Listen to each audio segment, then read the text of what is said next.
Usapan natin uranium. Wala kayo na sports. Well, for tonight, we don't have uranium. Thank you again to the big story. We've got the latest NBA and PBA scores, the next chapter in UP hero JD Kagulangan's career. And we'll talk about our boxing team's 2024 success, National Boxing Federation Secretary General Marcos Manalo, and Asian Elite Championship silver medalist Marvin Tabamo join us live. I'm Andre Felix. And I'm Chesky Latoncalo. And here's tonight's play-by-play. Ramiro, the show by Mamoy leaves Philip. Mr. Moves puts it on. Unbelievable. Gemma on the left side. Oh, the pass! Stuck in another one. Bacunas rejecting Espejo for the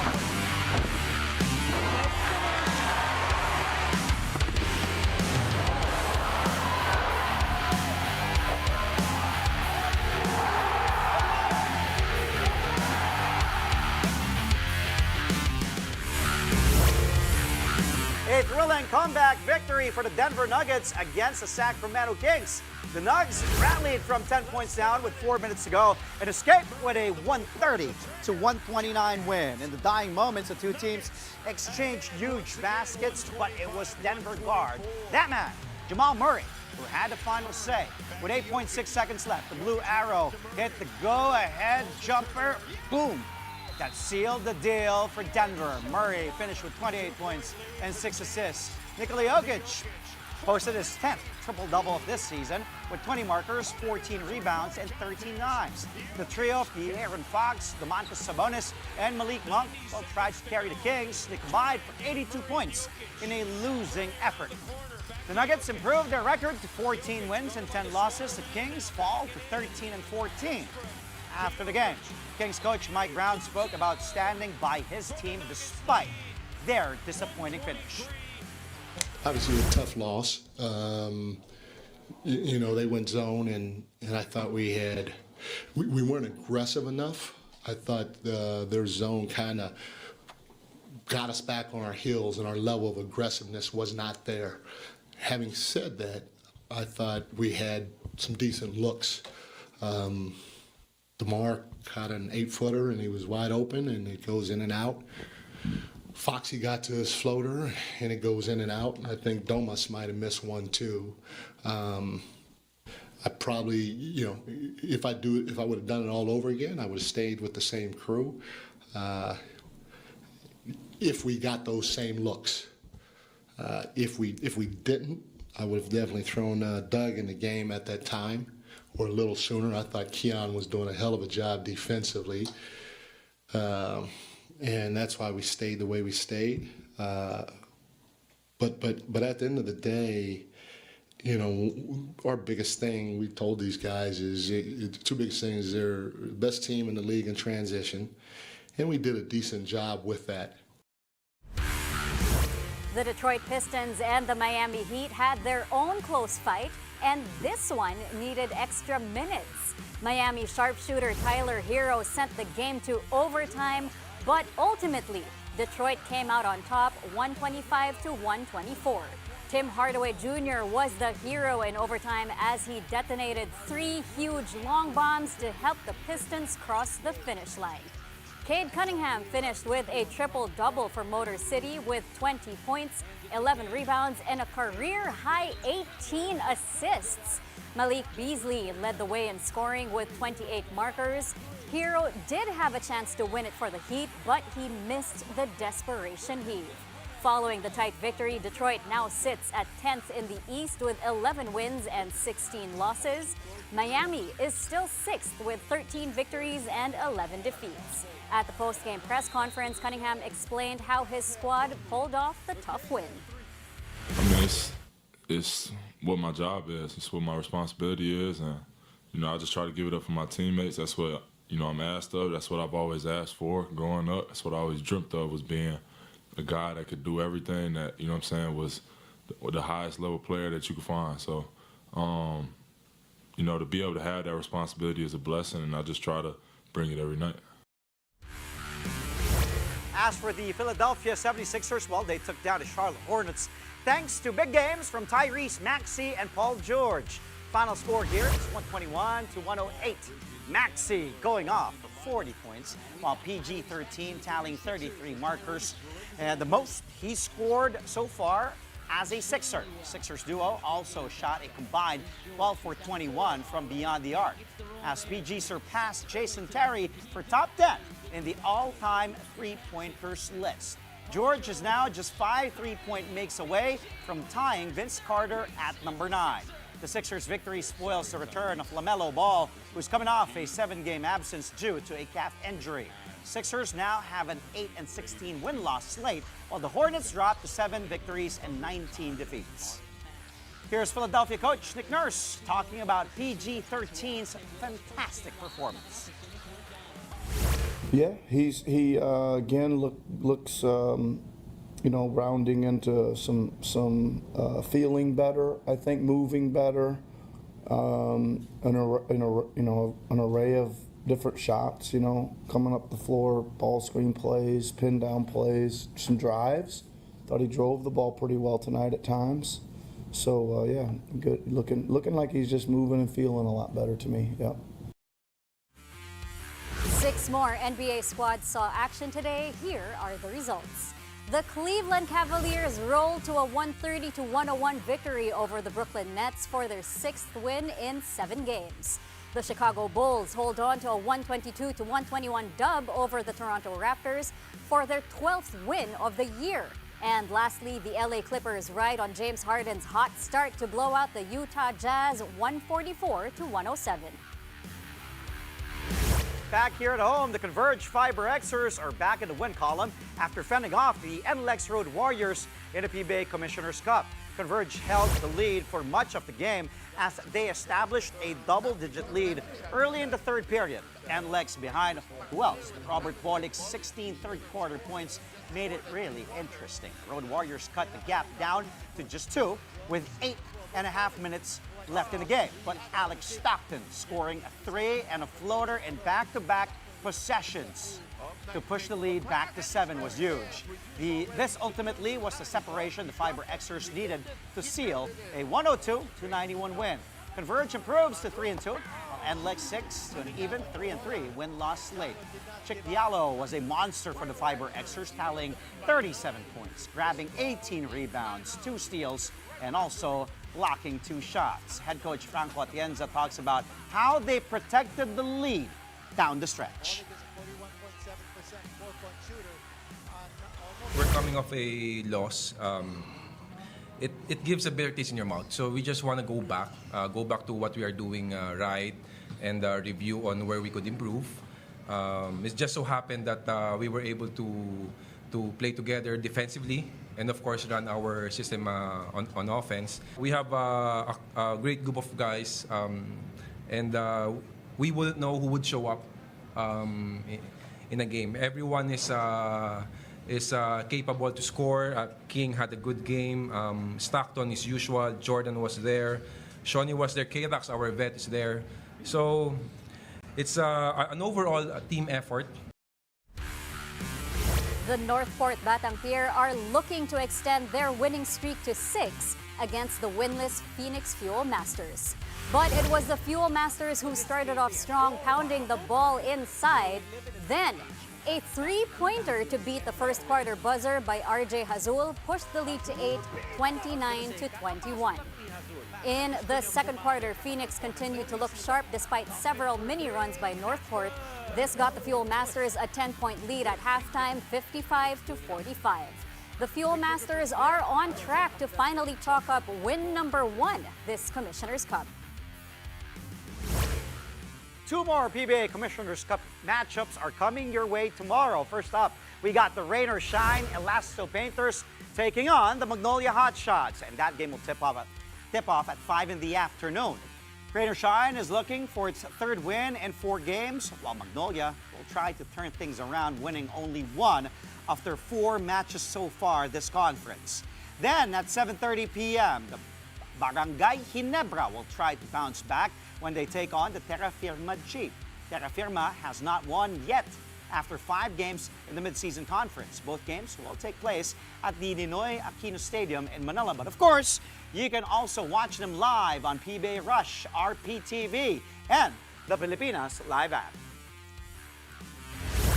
Pilipinas Live is giving the gift of free live games this December.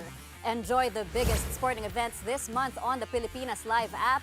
Catch all the action in the PBA, NBA Emirates Cup, and more. Watch all the action live on demand and on any device. All you have to do is download the app and register for free. You can also scan these QR codes, or visit the websites flashed on the screen.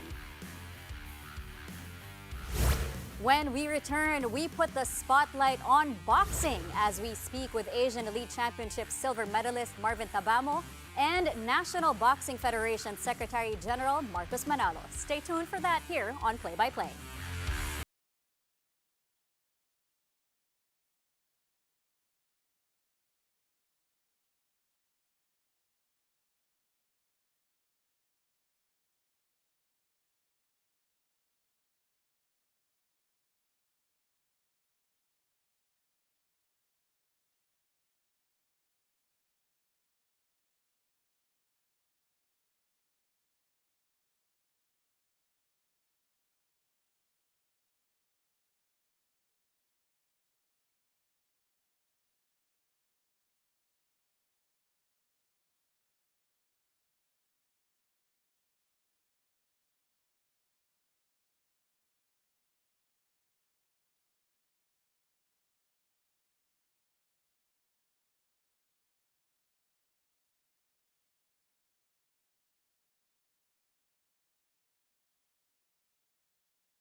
And we're back. Thank you for joining us. Only here on Play by Play on One News.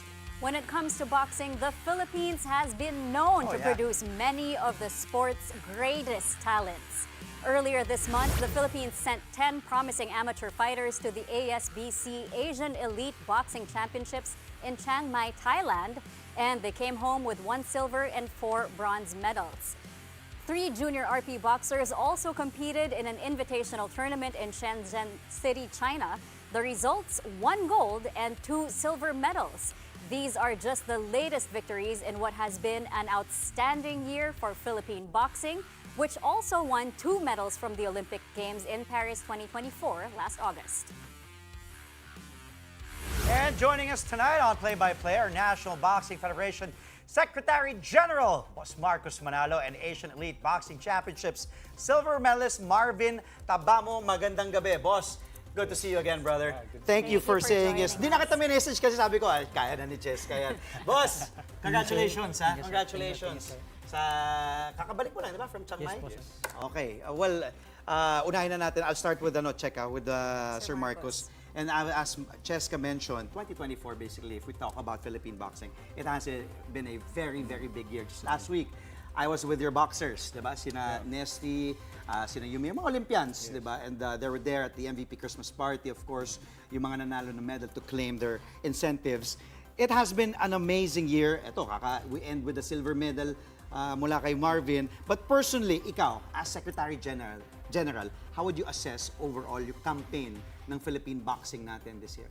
Yeah, definitely the highlight was the Paris Olympics. And Yun sabi talaga ko nga, before the Tokyo Olympics in 2021, we were in a 25-year medal drought Yeah. in boxing. So Tokyo and then Paris, we had back-to-back multi-medal performances. No? So yun yung kumbaga it hasn't been done before. So definitely that was the highlight. And then yun na nga, the year ended pa with sina Marvin.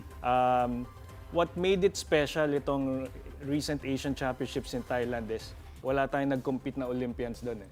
So kumbaga ito yung mga natin upcoming Up and coming, boxers yeah, natin eh. So extremely blessed na we were able to win 5 medals out of the 10 boxers. Grabe. So that was a very good result. Yeah. Alright, si Marvin naman, pag-usapan naman natin yung bouts mo in Thailand. So, first si Su Po Hao of Taiwan, second round sa semis. And then sa gold medal match naman, medyo nabitin against Uzbek fighter Atin na dapat Asilbek yun eh. Halilov. So, pag-usapan natin yung matches mo, yung performance, ano yung makukwento mo sa amin tungkol dun? Atin na dapat yon. Yes, yes po sa atin. Hindi. Yung nakita ko yung against Uzbekistan. Yes po, kahit ni-review ko po talaga yung laro, ano po talaga. Pero wala tayong magawa dahil yun po talaga yung nila, decision po. Kasi umabot po talaga tayo sa round po talaga. Pero para sa akin po talaga, parang maganda po talaga yung pinakita ko dun sa final na yun, ma'am. So, nakailang laban din ako doon, 4 din po kasi unang-una pa lang talaga yung Ukraine at China, magkasabay po talaga yung malalakas na bansa sa atin. Kaya nakipagsabayan po din talaga ako doon at ginawa ko po talaga yung best ko na talunin sila kasi although nakadalawang ESBC po ako na hindi nakapag-medal po hanggang quarter lang po talaga 2019 and 2021. Kaya ngayon, nakabawi po talaga, tumabot pa po talaga ako ng final po. Yun Babawi. Yes po, nakabawi po talaga. Boss, how would you assess his performance doon? Yeah, we actually thought he won. I was so pissed about it because he really dominated the Uzbek and it's very hard to do. Doon pa lang sa first round, but we lost in the scorecards 2-3. So doon pa lang sabi ko, parang mahirap na to kasi that's very convincing na I thought he really kasi ang ganda ng performance niya talaga. May may primary attack, may secondary, may tertiary pa. So sabi ko, mahirap talagang talunin. Kaya he went all the way to the finals eh. So yeah, we're extremely proud sa kanya. So matagal na rin siya sa national team. It's been 10 years with the team. Pero siguro if may one word ako na describe siya talaga yung persistence eh. Kasi he has been like parang nasa second stringer siya to Olympian Rojan Ladon tapos mga Asian champion na si Aaron Judbado. But he continued to work hard and all the coaches similar lang yung feedback. He's the hardest working member of the team. So, it's just a matter of time for him. So Marvin, ano nga yung next step na for you? Kasi, teka lang, anong meron sa Baguio? Magbabagyo ko pa mamaya. Malamig po. Training ka pa rin? Training ba yun o bakasyon? Although mag-training po ma'am pagbalik talaga doon kasi hindi naman talaga, kung mag-active race po. Kasi hinahanap po talaga ng katawan yung training po talaga. Grabe, non-stop ang trabaho ha? Yes po ma'am. Sipag? Yes, gusto po talaga makabawi po talaga sa mga tournament, major tournament po. Okay, and of course, first, Sir Marcos again, I'm sure there are still a lot of challenges for our Filipino boxers. What are the points for improvement that you're looking to get to for 2025? Yeah, it's for the program. It's really our grassroots program that needs improvement. So we need to do a better job in looking for the next, Olympic medalists and the next Marvin Tabamos and Carlo Paalams and Yumir Ganda din Machas, kwento noon, yung Carlo Esty Paalam. Petecios, yeah. So Yun din. And our Olympians are not getting any younger. So really need to do a better job in finding fresh talents in the pool. And then major challenges, I guess, this year was on the injuries. No? So we also need to have a closer look at our injury prevention and management program. Kasi si Ira, before the Olympics, she was actually injured. So 1 month siya na rehab lang talaga. She didn't do anything. So nakapag-prepare siya for the Olympics like a month before na lang eh. So Partida pa. so kaya parang what if mas na-manage yung injury or na-prevent. Na-prevent, yes. Could have been a better performance for her. Si Nesty rin palaging may minamanage kami. So we have to take a closer look at that. I'm gonna ask si Marvin. Narinig mo si Secgen, si Boss, di ba? Kung yun nga, kayo up and rising, tas ang daming, kasi dami natin magagaling talaga na boksingero dito. Sobrang dami. Naalala ko si Paalam, na interview ko yun, hindi pa, bago pa mag-Olympics, sobrang bata pa siya nun. Ikaw, anong pangarap mo? Lalo na for 2025, para sa Philippine team, para sa sarili mo din, bakit? Sa akin po talaga, sir, itong SEA Games po ang pinagandaan ko po talaga at pinapangarap na makalaro sa major tournament po next year po, sir. Kasi yun po yung ano sa atin ito sa Pilipinas, sir. Kumbaga, hindi man sa ano, pero pinapangarap ko po talaga matagal na kasi nasabi ni sir kanina na si Rogen Ladon, matagal ko na rin yung katimbang yun, at saka si Kuya Bautista, dating mga medalist din ng SEA Games. So, yun po talaga yung inaano ko sa goal sa sarili ko na next year na makalaro po ng mga major tournament po. Sana makita kita doon next year. Kasi last year, nakita ko si Sir Marcos sa SEA Games. Sana nandun din ako. Pagsikapan po natin. Next year, saan ba next year? Sana next year Thailand. na ulit Thailand. O, babalik ka ng Thailand na naman. Sana po. Last question for Boss Marcos. Go, Sir go. Marcos, there is a newly formed Asian Boxing Confederation working to keep the sport of boxing. So medyo medyo complicated yung boxing ngayon. As of the moment, we're not yet in the Olympic program for 2028 and beyond. So there's a new international federation, yung World Boxing. Member na tayo nun. Mr. Ricky Vargas is a member of the executive board. And then itong Asian Federation kasi ngayon is still under the previous international federation. So we want to move into a new direction, going for IOC recognition para yung yung new IF ma-recognize ng IOC at makabalik yung boxing sa Olympic program. So yun yung mga ginagawa namin recently. Kaya kami ni Mr. Vargas, we've been attending a lot of congress to keep boxing in the Olympic program. Kasi syempre, it's a big deal for us. Pati malaking dagok yun sa atin. Malaki Kung sa yun. LA, wala yung boxers. Yes. Nako, di ba? We don't want that to happen. But we're moving into the right direction, and we're expecting and hoping and praying for IOC recognition by March 2025. So malapit na. Okay. Well, again, thank you for your time. Thank you for Thank you so much for joining us on the show. Pati yung regalo niya, sama ako doon. Kahit wala akong bag. No, thank you. Thank you again. Good to see you. Good to see you. Boss, Thank you po, sir. good luck. I think 2025 is your year, Marvin. Thank you once again to National Boxing Federation Secretary General Marcos Manalo and Asian Elite Boxing Championship silver medalist Marvin Tabamo. After the break, looks like Kevin Kiambao won't be the only one heading to Korea. JD Kagulangan has also confirmed his next move in his professional basketball career. All the details when Play-by-Play returns.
Welcome back. You're watching Play-by-Play on One News.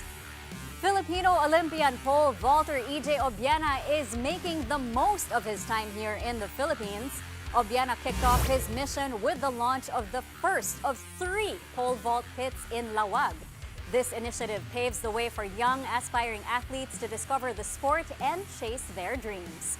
Just last month, the world number 3 pole vaulter opened the province's first pole vaulting facility at the Ferdinand E. Marcos Memorial Stadium.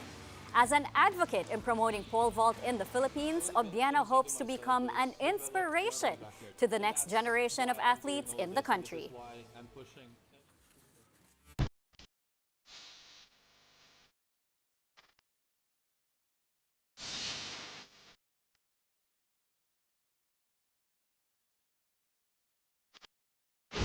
On a Tuesday night, let's go back to the screen. You know what time it is. Time for all NBA highlights for a highlight reel. Let's roll it right away. Donovan Mitchell, Spider, what a bad man that guy is. Look at him. And a stare down. You're the one on as well after that slam in. Woo!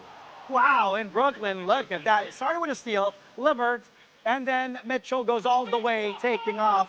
And Spider on a roll here, 18 points. The Cavs destroyed the Nets, 130-101. Cavs still on top of the league with a 23-4 win-loss record.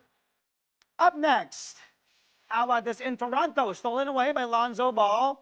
Then the lob to THT. Ooh. THT, that is Tillon Horton Tucker with our reverse. Take a look at that. From one Mitchell to another, this time Davion Mitchell gets stolen by Lonzo, and that lob. Ball had 8 points, 6 rebounds, 7 dimes to help the Bulls escape with a 122-121 win over the Raptors. Well, from big bro to little bro. How about LaMelo saying, I can do you one better, big bro? And then a scramble for the leather. It goes to Jabari, looking for somebody, and goes to LaMelo, the lob to Miles Bridges. For the flush, the detonation from Bridges. I'm sure the Cavs announcer loving that one. And then back-to-back plays, rebounded by Diabate. Melo again! Sky eyes, Miles Bridges for that slam. Woo! Bridges had 24 points, but the Hornets bowed down, though, to the Sixers here, 121-108. And that's the highlights for tonight. Check. That lob, though. And before we go, we are sending out our congratulations to JD Cagulangan as he makes his next move in his basketball career. The UP superstar has officially signed with the Korean Basketball League club Suwon KT Sonic Boom. The development comes just a couple of days after Maymay capped off his UAAP career with yet another title with the Fighting Maroons. Yesterday, LaSalle's Kevin Cambao also confirmed his move to Korea, signing with the Goyang Sono Sky Gunners. Active Filipino players in the KBL include JD's former UP teammate Carl Tamayo of the Changwon LG Sakers and SJ Belangel of the Daegu Kogas Pegasus. Cagulangan joins a Suwon side that's currently 4th in the KBL standings with a 10-8 slate so far in the 2024-25 season. Mai, congrats again. I'm gonna repeat what I said last night, Mai. Kung di mo napanood, again, doors of play-by-play is open to you. Guest ka dito. Congratulations from UP Championship and then going to Korea. Congrats sa'yo. That's all from us tonight. Catch us again tomorrow at 9 p.m. for a play-by-play of the day's top sports stories. Play-by-play is on One News. That's Signal TV Channel 8 on SD and Channel 250 on HD. We are also available on Signal Play and Pilipinas Live. I'm Andre Felix. And I'm Cheska Latoncalo. Thank you for watching. Good night, everyone.